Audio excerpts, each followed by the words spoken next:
Y bueno, pues ya continuamos con mucho más aquí en Vida y Estilo. Y ahora es el momento de hablar de asesoría legal y de temas importantes que esperamos no pasarlos, pero si conocemos a alguien que está en el proceso de un divorcio, bueno, pues siempre hay que estar muy bien asesorados y qué mejor que para ello, pues se encuentra la experta en los temas de asesoría legal, la licenciada Irma Oliva. ¿Qué tal? Muy bienvenida. Muchas gracias, Chadi. Pues aquí estamos nuevamente ahora con un tema polémico.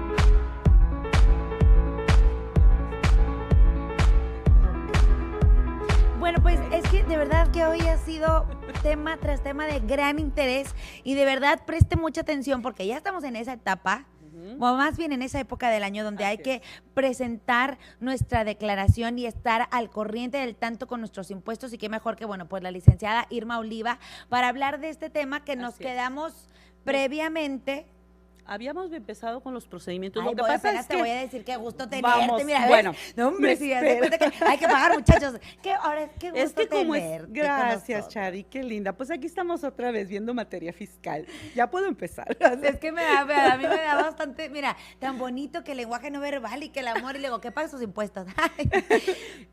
Yo supuse que ibas a decir algo así, porque ya ves que hablando de materia fiscal siempre tenemos problemitas en cuanto a que no logramos aceptar que efectivamente si son deudas que nosotros tenemos que pagar a la Secretaría se tengan que hacer.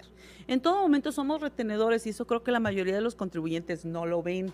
¿Por qué no lo ven? Porque es un dinero que obviamente ellos perciben y a todo mundo le duele pagar. Y en este caso, el hecho de que tú pagues quiere decir que estás cumpliendo con tus obligaciones fiscales. Entonces ya desde ahí, como que la gente no está muy conforme.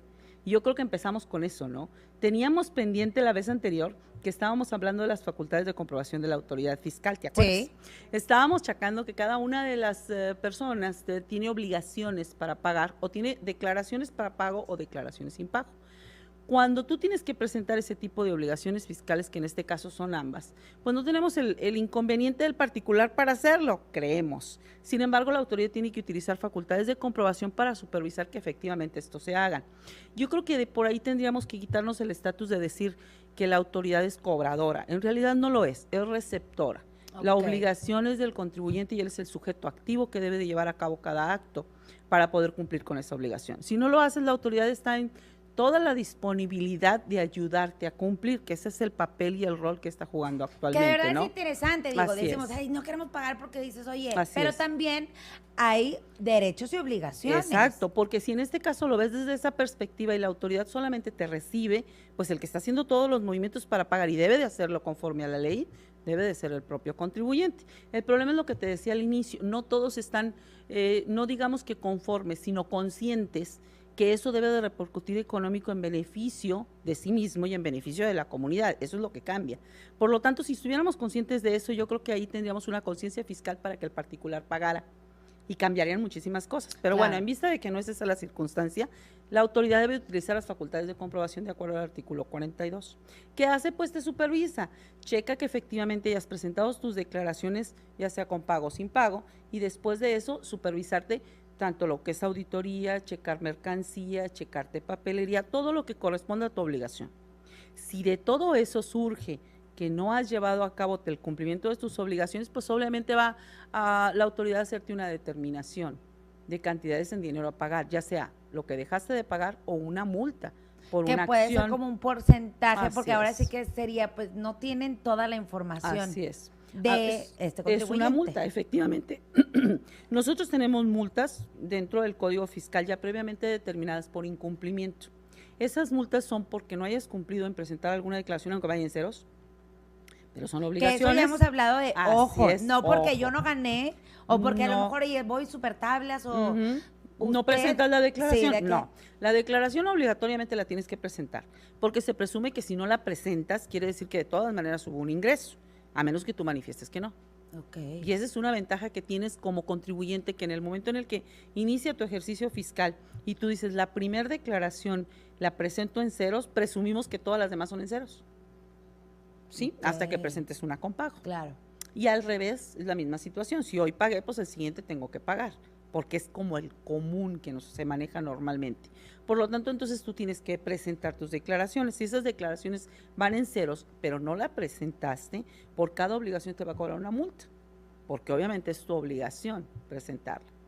Entonces, independientemente de las declaraciones, te pueden supervisar papelería, que la contabilidad tienes que guardarla durante 10 años, o te deben de supervisar mercancía, que puede ser de procedencia extranjera, pero tienes que tener la documentación para comprobar que efectivamente está con legal estancia en el país, o te deben de supervisar simplemente la contabilidad. Ahorita en la ventaja de lo que decías, lo que comentabas hace un momento, hay una prórroga ahorita, porque las plataformas hacendarias, Sí. de acuerdo a todo el sistema que se está implementando para la nueva contabilidad, pues obviamente hay algunas cuestiones que todavía no se han pulido completamente en la plataforma, entonces hay una prórroga, ¿no? Ahora, tengo una pregunta. ¿Qué sucede con todos estos micronegocios a través de las redes sociales?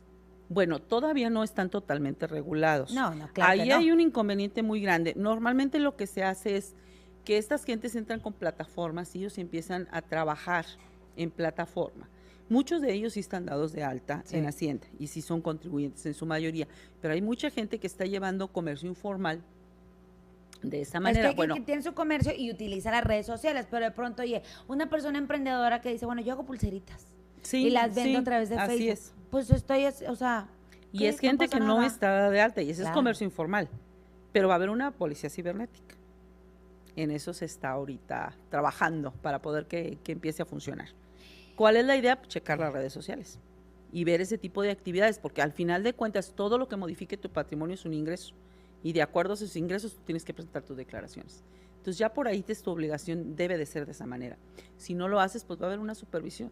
Yo creo que eso es lo que mucha gente no entiende. Mucha gente no entiende que si tu obligación es llevar a cabo ciertas actividades y no las realizas, la autoridad te va a supervisar. Y si te encuentra con alguna diferencia o alguna cuestión no presentada, pues te va a llegar una sanción. Y esa sanción va a generar que tengas un crédito fiscal. Normalmente manejamos la palabra crédito como podemos decir un préstamo, pero para cuestión fiscal un crédito es una cantidad que debemos de pagar al Estado. Es una cantidad en dinero que debe de percibir el Estado por una actividad que se encuentra dentro del supuesto jurídico de hecho de la ley. Es un concepto como que muy técnico, yo sé. No, pero bueno, o sea, esa es la situación. O sea, no te prestan, pero tampoco tienes que pagar toda deuda ya. No, porque es un crédito en el cual proporcionalmente, de acuerdo a tu actividad, tuviste que haber retenido una cantidad de dinero y esa es la que debes de pagar a Hacienda. Entonces, esa cantidad que tú debes de presentar es la cantidad que si no se presentó en en el lapso de tiempo, pues la autoridad te va a determinar por un crédito. A eso le llamamos crédito. Para que el Estado lo cobre. Claro. Una vez que te hace esta determinación, siempre la autoridad te va a dar plazos. ¿Qué plazos te da normalmente en esa determinación? Te va a dar un plazo de 45 días para pagar, en los cuales pero 45 días hábiles. Esa es una ventaja. No cuenta sábados y domingos ni días festivos. Esos 45 días hábiles se convierten en 2 meses y medio. Bueno, para que lleves a pagar un pago. Ya, ahí uno puede ir, dices... Si lo pagas dentro de los primeros 30, te van a hacer un descuento de un 20%. Pero entonces, estás hablando que esta multa o este crédito es en base a lo que tú dejaste, así es, en cuanto a lo que tú dejaste de pagar. No aplica igual para todos. No aplica para todos, por eso es proporcional y equitativo de acuerdo al 31 fracción cuarta. ¿Qué quiere decir? Que vamos a considerar el tipo de contribuyente y el tipo de actividad que debiste de haber realizado con el pago. Considerando esto, es la determinación que se te realiza. Si tú consideras que dentro de esa determinación y el crédito está mal elaborado o va en contra de lo que tú consideras que está mal elaborado, pues tú puedes llevar a cabo una acción, que ahí es donde surgen los dos medios de llevar a cabo una impugnación.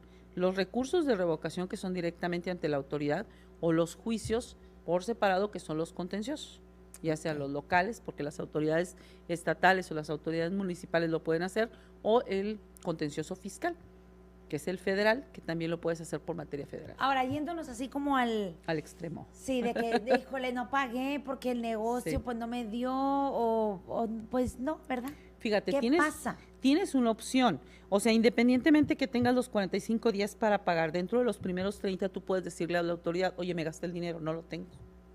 Pero quiero cumplir. ¿Qué hace la autoridad? Te puede dar dos opciones, pagar en parcialidades o prórroga. El pago en parcialidades se te puede conceder hasta 36 meses para pagar, ¿sí? Y te hacen una determinación. Tu única obligación va a ser presentar una solicitud en la cual tú digas que lo quieres pagar en parcialidades y te van a dar hasta 36 meses. ¿Cuántas quieres para pagar? Y pagar el primer pago y garantizar el interés fiscal, porque obviamente la autoridad tiene que garantizar tu pago, ¿no? De alguna manera que tienes con qué pagar o con qué responder en caso de que no pagues. Y la segunda es la prórroga. La prórroga es algo sencillo. ¿Cuánto quieres? ¿1 mes de prórroga? ¿2 meses o 3 meses? Si no lo ves por mes, pues lo pagas en parcialidades, que son mensualidades. Que es algo que fíjate que a mí me llama mucho la atención.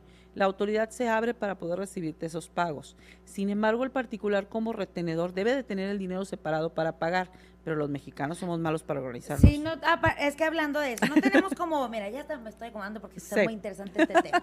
No tenemos malamente la cultura del ahorro. No. O de pronto dices, oye, o le pago mis impuestos, o le invierto, o pago las utilidades, es o que qué, o sea, espérame. No hay esa separación, es que no hay esa separación. Tú en el momento en el que tú recibes la cantidad en dinero y tú dices, bueno, estoy recibiendo 100 pesos, tú ya sabes que de esos 100 pesos en ICR tienes que pagar un porcentaje. ¿Por qué? Porque no son 100 pesos lo de tu actividad, es los 100 pesos más los impuestos. ¿Sí? Entonces eso no lo separas, normalmente lo recibes como un todo, que ese es el problema principal. Al recibirlo como un todo, pues obviamente tú lo gastas. Pero si tú tuvieras la conciencia de que de ese dinero que percibes, una parte son impuestos, entonces los tendrías que separar para que no tuvieras problemas al pagarlas mensualmente o bimestral o trimestral como te corresponda. Pero como no lo haces, acumulas toda la cantidad y lo gastas. Claro. ¿Qué pasa? Que cuando te corresponde pagar, que sería el primer bimestre o el primer trimestre o mensual, no tengo dinero. La autoridad, aún a pesar de eso y considerando que es un delito, porque es un delito la defraudación. ¿Por qué eres defraudador? Pues porque tú estás reteniendo una cantidad del dinero que debes de pagar. La retuviste y te la gastaste, no es tuya. O la invertiste. O la invertiste y de origen no es tuya. Ya ahí estás defraudando. Y aún a pesar de eso, la autoridad te dice, bueno, ya me presentaste la declaración, la puedes presentar una declaración, se va a oír mal, pero pues con cantidades que no corresponden para no pagar ese bimestre, no pagar el siguiente, y al final en la declaración anual puedes hacer un ajuste. Ok. Y nos vamos a quedar en los ajustes. Es que de verdad que está en los ajustes del anual lo puedes hacer. En los ajustes, porque de pronto, que era una pregunta que yo hacía, que si tu fecha para presentar tu declaración mensual, mi factura, o sea, no compren cosas los 28, 29, así es. Porque se me brinca el mes y ya no se me hace válida y dónde entra. Pero tienes la opción de presentar las dos declaraciones posteriores, no pasa nada. Bueno, nos vamos a quedar en ese tema. Ok, nos quedamos porque en de ese verdad tema. que es muy interesante, porque muy además bien. andar contabilizando de pronto uno, qué día sí hay que comprar, qué día no. No. Ahora sí que yo ya no veo dónde está la luz al final del camino. Está bien. Pero bueno, sí hay, porque aquí está la licencia de Ermaliva con nosotros. Mientras tanto, nosotros vamos a ir a una pausa y ya volvemos rapidísimo aquí a Vida y Estilo.